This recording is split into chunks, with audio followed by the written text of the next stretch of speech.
Good morning. This is Friday, July the 28th, 2017. Reading from My Utmost for His Highest by Oswald and Biddy Chambers.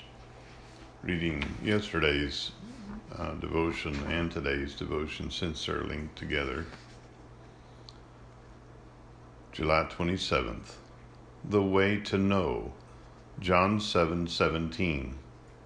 If any man will do his will, he shall know of the doctrine. The golden rule for understanding spiritually is not intellect, but obedience. If a man wants scientific knowledge, intellectual curiosity is his guide. But if he wants insight into what Jesus Christ teaches, he can only get it by obedience. If things are dark to me, then I may be sure there is something I will not do. Intellectual darkness comes through ignorance. Spiritual darkness comes because of something I do not intend to obey. No man ever receives a word from God without instantly being put to the test over it. We disobey and then wonder why we don't go on spiritually. Jesus said, if when you come to the altar, there you remember your brother hath aught against you, don't say another word to me, but first go and put that thing right. The teaching of Jesus hits us where we live. We cannot stand as humbugs before him for 1 second. He educates us down to the scruple. The Spirit of God unearths the spirit of self-vindication. He makes us sensitive to things we never thought of before. When Jesus brings a thing home by his word, don't shirk it. If you do, you will become a religious humbug. Watch the things you shrug your shoulders over, and you will know why you do not go on spiritually. First, go. At the risk of being thought fanatical, you must obey what God tells you.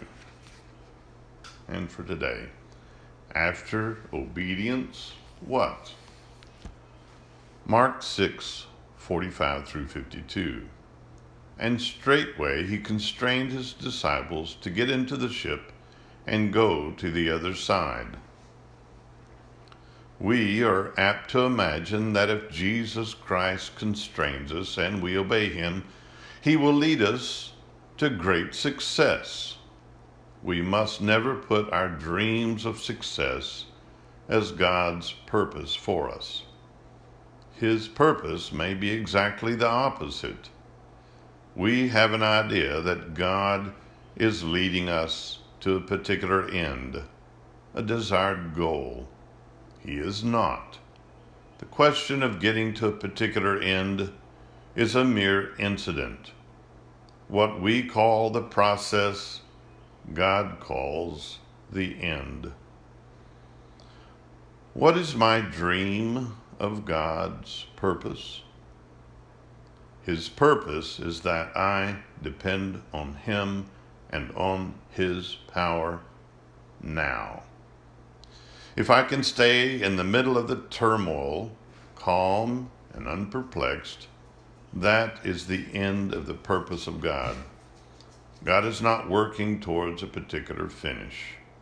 His end is the process, that I see him walking on the waves, no shore in sight, no success, no goal, just the absolute certainty that it is all right because I see him walking on the sea.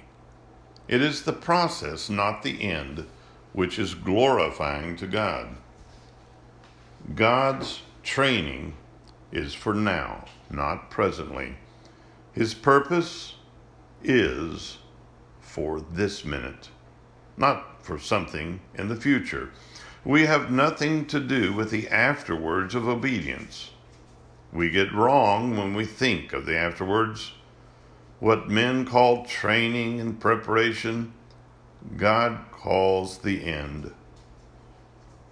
God's end is to enable me to see that He can walk on the chaos of my life just now. God's end is to enable me to see that He can walk on the chaos of my life just now. If we have a further end in view, we do not pay sufficient attention to the immediate present. If we realize that obedience is the end, then each moment as it comes is precious.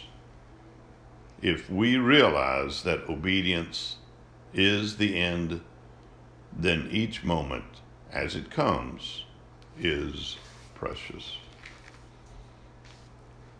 We must be put into situations where we are absolutely dependent upon leaning on the everlasting arms. Elisha Albright Hoffman, 1887, music by Anthony Johnson Showalter. What a fellowship, what a joy divine, leaning on the everlasting arms.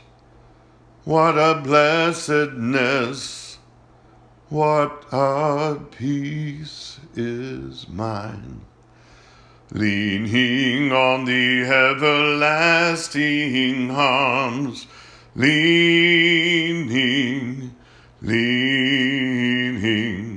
safe and secure from all alarms, leaning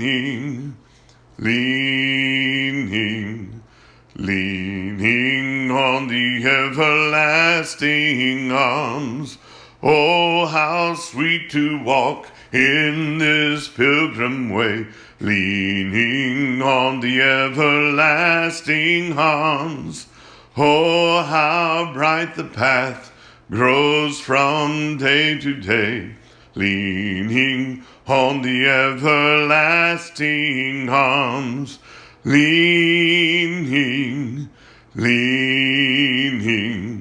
safe and secure from all alarms, leaning on the everlasting arms.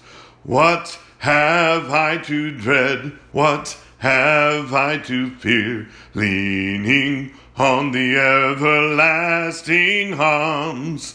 I have blessed peace with my Lord so near, leaning on the everlasting arms. Leaning on Jesus, safe and secure from all alarms. Leaning on Jesus, leaning on the